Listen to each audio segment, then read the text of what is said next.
Bagi yang sudah mengenal Ibu Stefani, pasangan Pak Adi, maka satu slogan yang berkata di balik seorang pria yang sukses ada seorang wanita yang tidak pernah berhenti untuk mendukungnya. Itu sangat tepat sekali jika Anda melihat Pak Adi bersama pasangannya.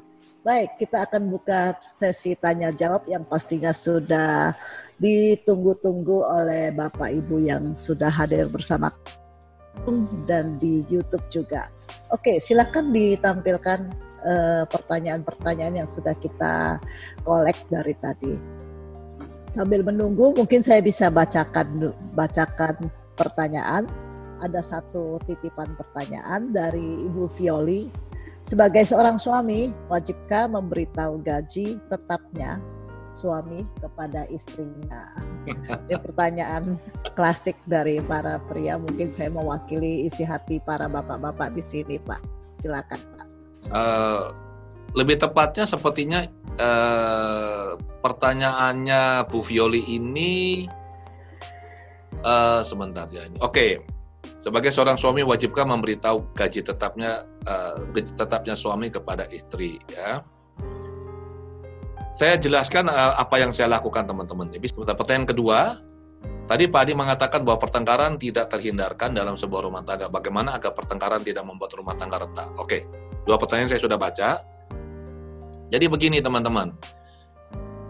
Perlu disepakati dari awal mengenai tata kelola keuangan keluarga. Ini sesuatu yang sangat-sangat krusial, ya. Kalau Anda bertanya pada saya, maka saya akan memberikan jawaban apa yang saya lakukan. Berapapun penghasilan saya, istri saya tahu. Berapapun itu. Ya. Dan untuk mengelola keuangan keluarga, itu saya berikan sepenuhnya kepada istri. Istri biasanya yang ngurus malah uang besarnya. Oke? Jadi, saya percayakan pengelolaan keuangan keluarga saya itu kepada istri. Jadi kalau menurut saya, kita suami perlu memberitahu pada istri. Terus ngapain sih dirahasiakan? Memangnya ada sesuatu tuh. Benar nggak? Ya. Jadi kita perlu kasih tahu. Yang kedua adalah soal pertengkaran dalam rumah tangga. Nah, yang perlu kita pahami itu adalah pertengkaran ini hal yang wajar. Sangat-sangat wajar. Dan itu pasti terjadi. Nggak mungkin tidak. Cuma begini, kalau mau bertengkar itu ada syaratnya, ya. Teman-teman kalau mau bertengkar pakai jas. Ingat ini ya, jadi suami istri harus pakai jas dulu baru bertengkar. Jadi jas itu bukan baju dipakai gitu, bukan. Yang pertama itu teman-teman harus jujur.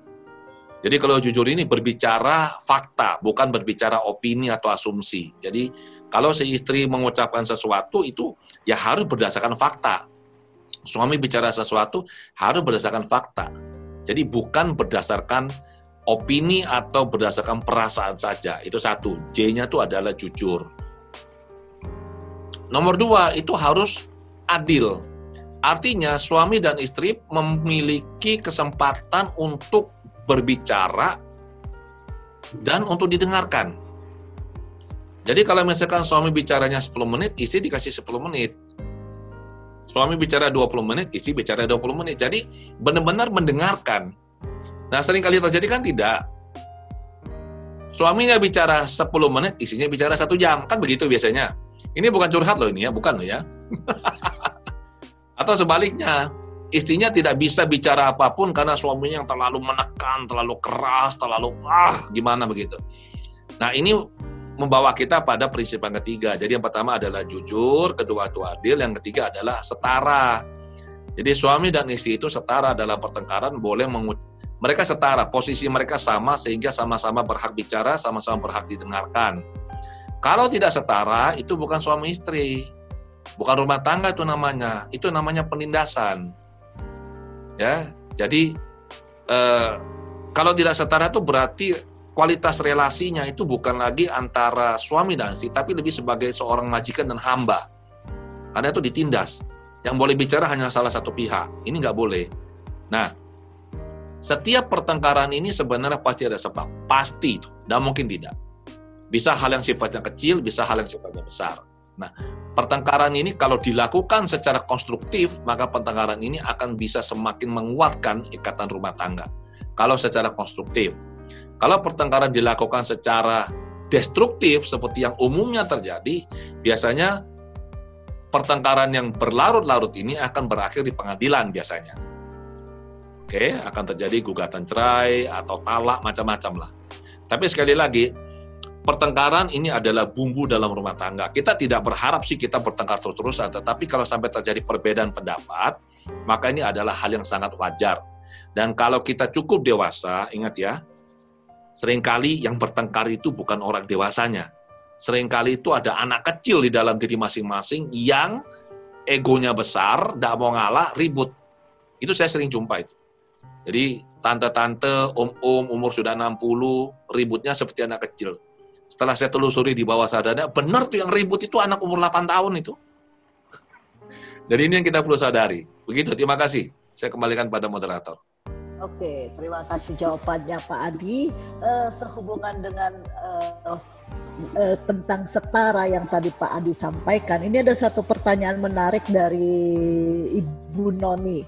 Bagaimana cara kita mendorong agar pasangan kita mau upgrade diri sehingga ada keseimbangan di dalam banyak hal, misalnya diskusi, seperti itu Pak. Oke, saran saya adalah teman-teman ya jangan sembarang didorong ya, nanti jelungup dia nanti ya. Begini, salah satu juga cara untuk bisa melanggengkan rumah tangga adalah di mana suami istri ini bertumbuh bersama-sama. Bertumbuh bersama-sama ini tidak hanya bertumbuh secara usia. Kalau bertumbuh secara usia itu semua orang ngalami, sudah tidak usah bicara tuh pasti secara alamiah terjadi ya. Nah, bertumbuh yang saya masukkan di sini ini adalah bertumbuh tidak hanya dari sisi pengetahuan. Oke. Perhatikan baik-baik. Pada saat kita pacaran, secara naluriah kita akan mencari pasangan yang kurang lebih setara dengan kita, itu pasti. Tidak mungkin orang yang kita akan mencari pasangan yang jauh di atas kita atau jauh di bawah kita. Itu pasti kurang lebih setara. Kemudian setelah menikah, di sini biasanya akan timbul masalah apabila terjadi gap, di mana salah satunya misalkan meningkat secara luar biasa pada aspek misalnya pengetahuan. Kalau misalkan si suami meningkat secara pengetahuan, istrinya tidak, pada saat diajak diskusi memang nggak nyambung. Atau istri meningkat secara luar biasa pengetahuannya, sedangkan suaminya tidak mau berkembang, akhirnya terjadi yang namanya gap, terjadi kesenjangan di sini, dan ini akan menjadi salah satu sumber masalah dalam keluarga. Banyak kejadian, ini sekali lagi bukan dengan tujuan saya mengatakan ini salah saya istri, tidak ya, tidak. Tapi ini terjadi yang saya pernah tangani. Jadi si suami ini berkembang luar biasa di salah satu bidang usahanya dia. Nah, pada saat dia diskusi sama istrinya hanya bilang nggak tahu. Akhirnya yang tahu siapa? Yang tahu sekretaris di kantor tuh. Yang diajak ngobrol itu nyambung. Nah, sama juga ada seorang istri yang dia katakanlah seorang wanita karir dan memang luar biasa karirnya bagus ya. Jadi apapun yang dia diskusikan dengan suami sama sekali nggak tahu. Akibatnya apa? Dia lebih nyaman bicara dengan orang kantor, kolehannya dia gitu loh. Jadi kita perlu mengembangkan diri kita dari sisi pengetahuan. Itu satu, pengetahuan. Yang kedua, kita perlu mengembangkan diri kita supaya setara di aspek kebijaksanaannya kita. Ini perlu nih, supaya kita sama-sama bijaksana. Ya, untuk bisa bijaksana, kita perlu bijak sini dulu. Jadi sebelum bisa bijaksana, harus bijak sini.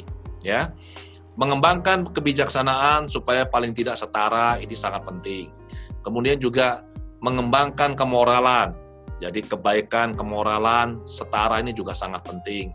Mengembangkan sifat kedermawanan, ini juga sangat penting. Jadi misalkan ini, kalau tidak sama-sama dermawan ya, si istri misalkan mau membantu orang yang tidak mampu, tapi suaminya tidak mau, pelit. Buat apa? Atau misalnya suaminya mau berdana, mau memberikan sumbangan, membantu orang-orang yang kurang mampu. Apalagi kayak masa sekarang ini ya. Istrinya tidak mengerti dan tidak mau. Akibatnya terjadi keributan loh. Sehingga ini akan juga menjadi salah satu sumber masalah. Tapi coba bayangkan kalau sama-sama punya pengetahuan yang kurang lebih setara, kebijaksanaannya setara, kemudian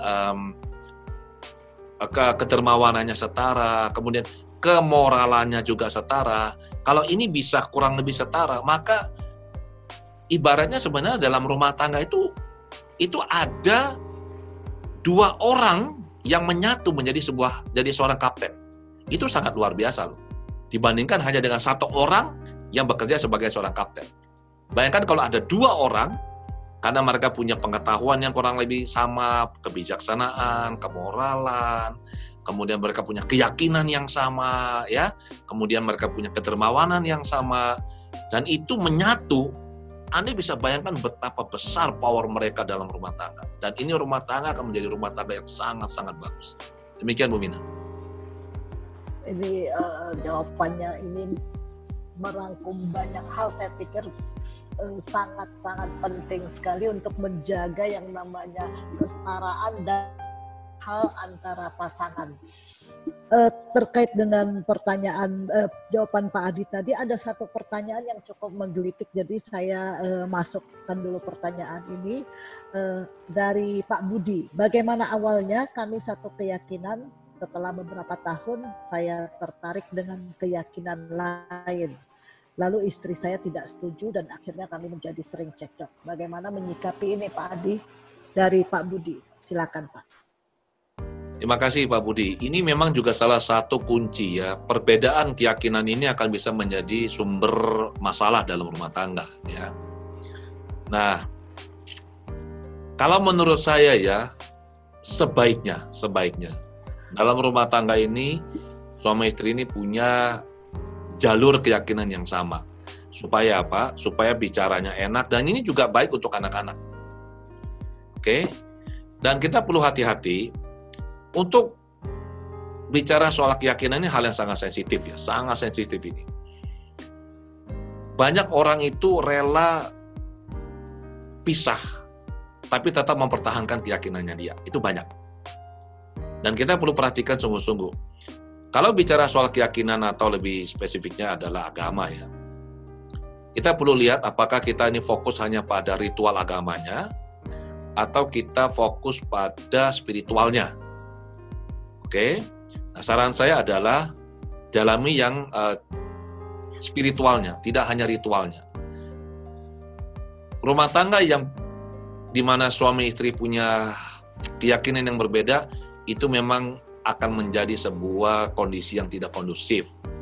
Jadi ini perlu dikembalikan pada masing-masing, ini perlu didiskusikan dengan baik. Dan soal keyakinan ini akan sangat sulit berubah, kenapa? Satu, apalagi misalkan mulai kecil ya, itu sudah belajar agama tertentu atau keyakinan tertentu. Karena masih kecil ini kan kita tidak punya database, kita tidak punya filter mental. Maka apapun yang kita dapatkan dari lingkungan dan orang tua itu kita terima sebagai sebuah kebenaran. Dan ini sangat kuat dampaknya bagi kita. Nah, setelah kita dewasa, kebenaran dalam tanda kutip inilah yang terus mengarahkan hidup kita, menjadi kompas hidupnya kita. Ini tidak mudah mengubahnya. Dan saran saya adalah kalau memang misalnya terpaksa sekali di mana masing-masing memilih keyakinan yang berbeda, selama tetap ada cinta dalam keluarga ini dan mereka menjadi orang yang baik, kalau saya sih ya mengapa tidak gitu, daripada pisah. Oke? Tapi kalau bisa satu keyakinan itu akan jauh lebih baik. Demikian Bu Mina, terima kasih. Oke, Pak Budi, harapan kami jawaban ini dapat memberikan pencerahan pada Pak Budi. Oke, Ibu Ida ya, baiknya kalau berumah tangga ikut orang tua atau buat rumah sendiri atau kontrak. Ini, oke, terima kasih. Kalau Pak Budi kan sudah saya jawab ya. Oke, jadi gini teman-teman, idealnya adalah apabila kita berumah tangga, sebaiknya idealnya kita punya rumah sendiri. Idealnya. Kenapa? Karena kita perlu belajar membangun rumah tangga secara utuh. Kalau kita tinggal, kalau memungkinkan ini kalau saya bicara kalau kondisi memungkinkan ya. Kalau kita tinggal satu rumah dengan orang tua, itu bagaimanapun otoritas dalam rumah tangga itu tetap ada di orang tua kita. Itu pasti. Dan sebagai seorang suami ini akan sulit mengelola rumah tangga seperti yang dia mau. Karena di rumah ini, dan ini dari pengalaman saya memberikan konseling dan terapi kepada klien-klien ya. Jadi si suami ini merasa tidak bisa memimpin keluarganya atau mengelola keluarganya seperti yang dia mau. Atau si istri ini juga tidak bisa mengelola keluarganya, rumah tangganya seperti yang dia mau. Karena di rumah ini ada mertua atau ada orang tuanya yang otoritasnya lebih tinggi. Jadi kalau memungkinkan, ya saran saya begitu. Kalau memungkinkan, sebaiknya punya rumah sendiri, sehingga Anda bisa menjalankan rumah tangga seperti yang Anda inginkan. Dan ini juga nanti punya dampak saat Anda punya anak ya. Biasanya kalau orang tua, tidak semua memang, kalau orang tua itu tidak mengerti soal parenting, kemudian mereka turut campur dalam proses parenting dalam rumah tangga Anda, ini juga bisa menimbulkan sebuah kendala. Oke? Bisa juga malah sebenarnya orang tua itu punya kemampuan parenting yang jauh lebih baik daripada anaknya. Nah, kalau kayak gini, bersyukurlah anak itu tinggal di rumah orang tuanya, kan begitu.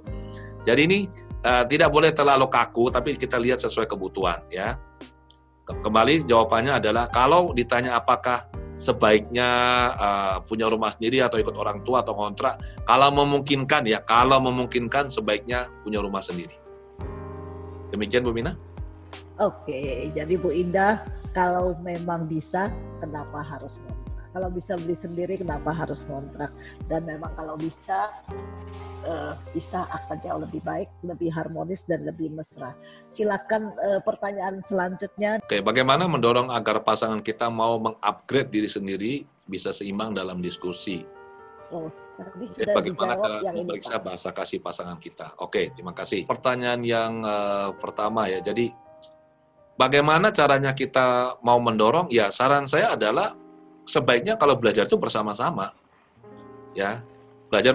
Memang kendalanya dari beberapa kasus yang saya temui itu, salah satunya entah ya suami atau istri itu merasa tidak perlu untuk belajar lebih lanjut. Jadi ya sudah, ngapain lagi gitu loh. Ada istrinya yang suka ikut seminar, ikut workshop, kemudian ikut webinar, nonton YouTube, kemudian baca buku, ada. Sementara si suami nggak mau. Suami senangnya main game aja, itu ada. Ada juga yang sebaliknya. Nah, saran saya adalah, kalau mau memotivasi misalkan pasangan untuk berubah, sebaiknya kita yang berubah dulu. Kita yakinkan dia bahwa apa yang kita pelajari memang bermanfaat. Ada satu cerita ya, saya salah satu peserta pelatihan saya, Quantum Life Transformation, seorang wanita dari Jakarta, dia ikut workshop. Dan hasilnya bagus sebenarnya. Dia berubah, sikapnya jauh lebih dewasa, orangnya lebih bijaksana ya. Tetapi suaminya selalu bilang begini, mana buktinya? Kalau kamu nggak berubah, mana buktinya? Nah, saya bilang sama dia, selama Anda tidak bisa menunjukkan bukti bahwa Anda berubah, maka suami Anda tidak akan yakin. Buat apa ikut pelatihan, buat apa belajar? Toh tidak ada hasilnya. Tapi wanita ini gigih, dia gigih sungguh-sungguh. Jadi dia sungguh-sungguh belajar mengupgrade dirinya dia, sampai akhirnya suaminya sadar bahwa benar ini, si istri berubah dengan sangat baik. Nah, barulah setelah itu si suami ini memutuskan untuk ikut workshop yang sama. Dan si suami ikut mengajak adiknya, mengajak adik iparnya. Dan yang melaporkan perubahan si suami ini bukan istrinya, tapi si anak. Anaknya email saya, anaknya umur 12 tahun ya. Jadi anaknya email saya menceritakan bahwa dia panggil dengan nama Papi. Waduh, terima kasih Om Adi. Papi sudah berubah, Papi sekarang sabar dengan kami, Papi tidak lagi marah-marah. Kalau saya belajar ditemani, terus Papi ini sekarang terus rajin berdoa. Inilah sesuatu yang luar biasa ini, yang katanya Papinya tadi itu suka marah ya, dan sekarang sudah enggak. Jadi saran saya begitu. Kalau kita mau mengajak pasangan untuk berubah, tidak perlu didorong lah. Dia lihat kita berubah saja, dan dia lihat hasilnya bagus, dia pasti tergerak untuk ikut berubah. Itu caranya ya. Kemudian, tadi ada pertanyaan yang kedua adalah, bagaimana untuk mengetahui bahasa kasih istri kita atau pasangan kita. Saya beritahu Pak, tolong pertanyaan diralat Pak ya. Kalau Anda mengatakan bagaimana mengetahui bahasa kasih pasangan kita, berarti Anda ngajak-ngajak saya nih. Karena kita sama kami beda loh ya, hati-hati nih. Kita sama kami beda. Nah, caranya mudah. Bahasa kasih itu kan ada 5. ada waktu yang berkualitas, kemudian ada lagi sentuhan fisik, kemudian pemberian hadiah, kata-kata pendukung, kemudian pelayanan. Ditambah satu lagi, saya menambahkan itu dengan tatapan mata ya. Nah, kita lihat, kalau misalkan pasangan kita itu senangnya itu misalkan peluk kita, gandeng kita, ya, ngusap-ngusap, nempel-nempel, ini bahasa kasihnya adalah sentuhan fisik. Dan ingat, sentuhan fisik ini tidak berarti seks loh. Jangan salah loh. Untuk bapak-bapak biasanya kalau saya katakan, ini bahasa kasih istri Anda sentuhan fisik. Dia punya pikiran langsung seks. Itu salah itu. Jalan di mall, digandeng tangannya, itu bahasa kasih. Ya. Malam mau tidur, dipeluk dulu, dicium, itu bahasa kasih. Oke? Terus misalkan nonton TV bersama, bareng, duduk, sambil nempel gitu, senggol-senggolan, itu bahasa kasih. So, kita lihat, misalkan ini, kita perhatikan apa yang sering diberikan oleh seseorang itu adalah penting bagi dia. Jadi misalkan kalau pasangan Anda ini sering memuji-muji Anda atau memuji-muji anak, ya, itu berarti bahasa kasihnya dia itu adalah pujian. Karena ini penting bagi dia, ini yang dia berikan. Atau misalkan kalau dia tanya, bagaimana menurut kamu, penampilanku bagus enggak? Kalau dia sering-sering nanya begitu, itu berarti dia butuh kata-kata dukungan. Oke, ada juga misalkan yang suka dilayani, misalkan ya. Ada nih suami ini, ini terjadi pada salah satu ya teman lah ya. Jadi mamanya ini sudah umur sekitar hampir 70 ya. Jadi papanya lebih tua lagi, 70 lebih. Jadi papanya ini ada sakit, ya sudah tua. Dan karena mamanya tidak ngerti bahasa kasih si papa, jadi si mamanya ini marah-marah saja tiap hari. Saya tanya masalahnya apa? Mamanya bilang begini, dan aduh ini mamanya juga kalau marah kasar banget. Dia bilang, ini sudah tua, ini sudah umur tinggal sedikit. Ngalem tuh bahasa Jawa tuh manja ya. Sebenarnya memangnya kenapa? Jadi si suami ini, dia hanya mau minum obat apabila obat itu diambil oleh istrinya, diletakkan di tangan suaminya. Baru dia mau minum. Kalau taruh di meja kapsul-kapsulnya itu, walaupun sudah di depan dia tetap tidak mau minum. Dia minta diambilkan oleh istrinya. Dan cilakanya istrinya tidak ngerti, istrinya marah-marah setiap hari. Saya bilang, itu bahasa kasihnya pelayanan. Ya, jadi caranya seperti itu. Kita mengamati deh. Bagi teman-teman yang mau baca lebih lanjut, ya Anda bisa cari bukunya Gary Chapman ya, 5 bahasa kasih, 5 love languages. Ada juga itu untuk anak-anak. Jadi kita bisa memberikan ini pada keluarga. Sangat besar porsinya keluarga yang akhirnya retak, banyak keributan dan bahkan cerai, itu karena pasangan suami atau istri tidak tahu apa bahasa kasih pasangannya dan mereka nggak bisa ngecas. Dan yang ngecas itu adalah orang lain tanpa mereka sadari. Demikian Bu Mina. Oke Pak Adi. Kita lanjutkan ke pertanyaan berikut. Sebenarnya nanti bahasa kasih juga ada beberapa pertanyaan yang terkait dengan bahasa kasih ya Pak ya. Dan yang kedua adalah dari Bapak Haji Albima. Kebanyakan kasus perceraian itu ada yang bilang salah satu pasangan suka berselingkuh. Bagaimana cara mengetahui pasangan sudah hilang rasa cinta kepada kita dan tahu gerak-gerik mencurigakan dia untuk berselingkuh. Jadi Pak Haji ini minta ini cara untuk menjadi detektif Pak. Oke. Saya jawab ya. Oke. Yang pertama adalah pertanyaan dari Bu Hartini.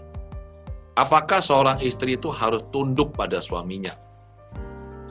Kalau menurut saya loh, seorang istri respect suaminya. Tunduk dalam arti kata respect dan cinta. Tunduk pada kebijaksanaan dan tuntunan suami yang benar. Jadi tidak tunduk dalam hubungan antara majikan dan hamba. Jangan salah ini, ya. Ada yang diceritakan bahwa istri ini seorang wanita tercipta dari tulang rusuk suaminya, katanya. Nah, tulang rusuk ini kan di samping nih, bukan dari tulang dengkul atau tulang kaki kan. Jadi paling tidak posisinya setara. Nah, menjawab pertanyaannya Pak Haji tadi, bagaimana kalau tahu pasangan ini selingkuh atau tidak? Ya, kalau seorang istri cek aja tulang rusuk suaminya, kurang satu apa enggak. Itu bercanda ya. Jadi sebenarnya begini, kita tidak bisa mengendalikan pasangan kita itu nggak bisa. Jadi ada orang yang katanya dia mau suaminya tidak selingkuh, dan ini kasus nyata teman-teman ya. Jadi seorang wanita, dia ini mengalami trauma masa kecil di mana orang tuanya ini pisah. Dan dia merasa begitu sakit, dia sakit hati maksud saya, terluka, dan dia memutuskan bahwa nanti kalau dia berkeluarga, dia mau pastikan bahwa keluarganya harmonis dan suaminya tidak selingkuh. Masalahnya adalah dia fokus pada hal yang salah. Dia fokusnya adalah suaminya tidak selingkuh. Suaminya selingkuh. Ya. Jadi dia fokusnya salah. Cara berpikirnya tidak tepat. Dan saya nasihatkannya begini, Anda tidak akan bisa mengendalikan suami Anda, atau suami tidak akan bisa mengendalikan istri. Yang bisa kita lakukan adalah kita menjadi pasangannya yang terbaik, menjadi diri kita yang terbaik untuk dia. Misalkan kita suami ini setia, kemudian kita ini kerja sungguh-sungguh, uang istri kelola, kita ini bijaksana, kita ini sabar, kita ini mencintai istri dengan sepenuh hati. Pokoknya suami ideal. Pertanyaan saya, kalau kita bisa memenuhi kebutuhan baik batin, kebutuhan fisik, kebutuhan apapun dari seorang istri atau istri terhadap suaminya, pertanyaan saya, kira-kira si suami ini masih mau selingkuh nggak? Atau istri masih mau selingkuh nggak? Jawabannya nggak. Ada tetapinya. Dalam beberapa kasus teman-teman, saya menemukan bahwa ada, dan ini yang saya temukan pada kasus klien pria ya, bukan ke klien wanita, nggak ada. Pada klien pria di mana mereka selingkuh bukan karena mereka mau. Mereka selingkuh itu lebih karena ada program di dalam pikiran bawah sadarnya yang mendorong mereka untuk selingkuh. Misalnya ini, ada yang pada saat dia masih muda itu, dia mendengar ucapan dari seseorang, figur otoritas yang bilang begini, ini kisah nyata ini, bilang begini, kamu tuh ya jadi laki-laki ya, kamu akan sungguh-sungguh laki-laki kalau kamu tuh bisa punya beberapa istri. Dan ini dia terima sebagai kebenaran. Ya, ada lagi yang bilang begini, dan ini saya benar-benar tidak setuju ya. Ini sebuah belief yang diimprint masuk ke bawah sadar dari seorang ayah kepada seorang anaknya. Dia bilang begini, kalau istri itu seperti pakai baju. Kalau bajunya sudah agak lecek, ya cari baju baru. Ini real ini. Jadi ini belief yang tanpa dia sadar itu masuk ke bawah sadarnya, dan dia percaya ini, dan belief ini mendrive dia. Dia sendiri bingung kenapa dia selingkuh, padahal dia tahu isinya baik, setia, mengatur rumah tangga secara luar biasa, isinya cantik, isi yang ideal sekali. Nah, kalau sudah dalam kondisi seperti ini, kita perlu menelusuri ada apa di bawah sadarnya, seperti itu. Tapi tolong ya teman-teman, bapak-bapak, jangan menggunakan istilah atau penjelasan saya ini dengan begini, wah kalau selingkuh ditanya istri, kenapa kok kamu selingkuh? Bukankah saya istri yang baik? Kamu istri yang baik, Ma, tapi nggak tahu kenapa nih. Itu seperti yang kata Pak Adi itu loh, bawah sadar saya yang mendorong saya. Awas kalau ada seperti ini ya. Itu nggak boleh. Nah, kalau misalkan kita sebagai pasangan, ini pendapat saya pribadi, ini opini saya ya teman-teman, kalau Anda bisa nggak setuju dengan saya. Apabila kita telah benar-benar berusaha maksimal menjadi diri kita yang terbaik, menjadi pasangan yang paling tepat untuk istri atau suami kita, tapi kalau misalkan dia masih berulah, masih selingkuh, kalau saya nggak usah pusing kok. Bukankah cinta satu arah? Saya lakukan yang terbaik, ya sudah. Kalau memang dia seperti itu, kalau bisa kita bantu.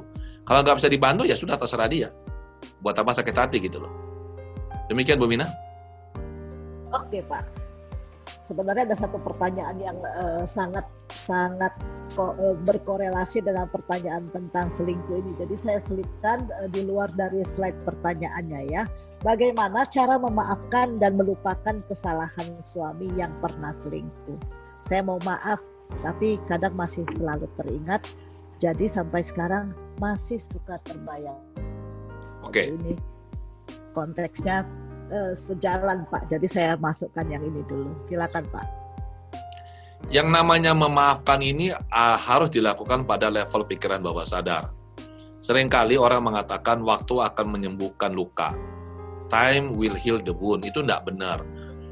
Oke. Memaafkan ini harus terjadi di level pikiran bawah sadar. Dan yang dimaksud dengan memaafkan adalah bukan sekedar kita berucap, ya sudah kamu saya maafkan, tidak. Yang namanya memaafkan secara tulus itu adalah apabila seorang pasangan ini, istri misalnya, yang suaminya selingkuh, kalau dia telah memaafkan suaminya, maka dia tidak lagi ada perasaan was-was, kepercayaannya sudah pulih sepenuhnya, kemudian dia bisa ingat kejadian suaminya selingkuh, tetapi dia tidak lagi terpengaruh. Dia nggak lagi sakit hati, tidak lagi marah, tidak lagi sedih. Dia tahu ada kejadian suaminya pernah selingkuh, tetapi ini tidak membuat dia terluka lagi. Jadi caranya ngecek apakah Anda sudah benar-benar memaafkan pasangan adalah mudah. Anda tutup mata Anda ingat-ingat kembali kejadiannya. Kalau Anda ingat-ingat kejadiannya, dan Anda tidak lagi merasakan emosi tertentu, malah Anda mungkin kasihan pada pasangan Anda, maka Anda sudah memaafkan dia secara total. Kalau tidak, kalau Anda belum bisa merasakan perasaan tenang, netral, minimal netral ya, maka sebenarnya Anda belum memaafkan. Apalagi misalnya nih, ya Anda bilang Anda memaafkan pasangan, tapi diam-diam kalau dia tidur Anda buka HP-nya, ya. Kemudian Anda cek. Nah ini juga satu indikasi ya. Kalau misalkan pasangan ini yang tadinya tidak pernah pasang password di HP-nya, kemudian tiba-tiba ada passwordnya, nah ini something wrong ini ya. Apalagi kalau passwordnya itu pakai password yang sidik jari nih. Wah, ini kita perlu curiga ini ya. Kenapa? Kalau mau di password, supaya misalkan kalau itu ketinggalan di satu tempat, orang nggak bisa pakai, boleh di password, tapi password istri atau anak-anak perlu tahu. Kita percaya kan? Berarti kita tidak melakukan hal yang aneh-aneh. Kalau kita melakukan hal yang aneh-aneh, pasti biasanya itu di password dan tidak dikenal. Nah, bagi Anda ibu-ibu, kalau suami Anda menggunakan password sidik jari, saya kasih tahu cara nge-crack-nya, itu sangat mudah.